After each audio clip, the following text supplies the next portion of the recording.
Hello friends, hello subscribers, hello Toadley Browne.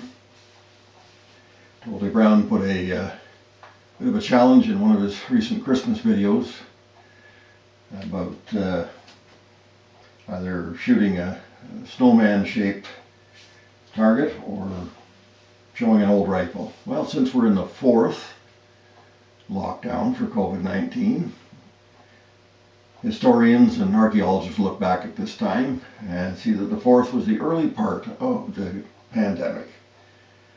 I'm just being facetious. Hopefully this is the end of it. This rifle displayed here is a Savage Sporter in 2520. This is a fairly early model. It has no apparent serial number stamped anywhere on the rifle.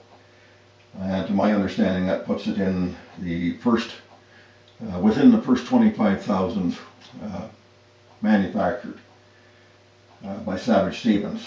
The markings on the barrel indicate the patent pending in 1917. All I know about this rifle's history is that my grandfather traded several old coats and a good pair of boots in 1930 for this rifle. It was used on my grandfather's farm mainly for preparing beef for the freezer, as in shooting them, and it was used occasionally by a few neighbors for deer hunting. Many people would think it's a diminutive cartridge, and well, it is rather small. It's quite a small cartridge, but it packs a lot of punch. It takes a small rifle primer. I know that 20 grains of black powder can fit in this case if you use a drop tube and a fair amount of patience. However, I haven't shot black powder out of it, just as an experiment to see how much the case would actually hold. This is a 60 grain bullet. It's the factory offerings had a 60 grain bullet and an 86 grain bullet. I got a set of dies for it from RCBS, and it uses an RCBS #1 shell holder. The case is easy to reload. It's easy to use.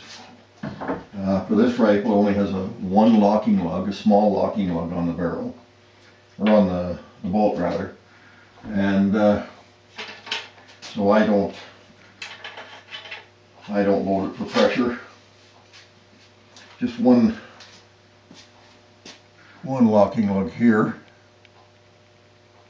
on the back end of the bolt, and this bolt cocks when you close the bolt, not when you lift the bolt.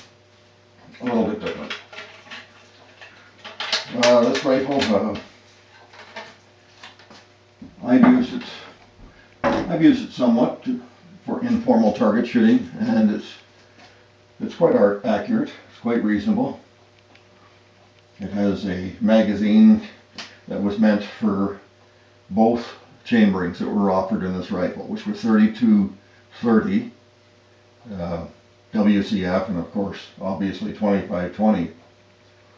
The small problem with a magazine that was made for both calibers is it doesn't work really well for 25-20. It doesn't hold the cartridges very well.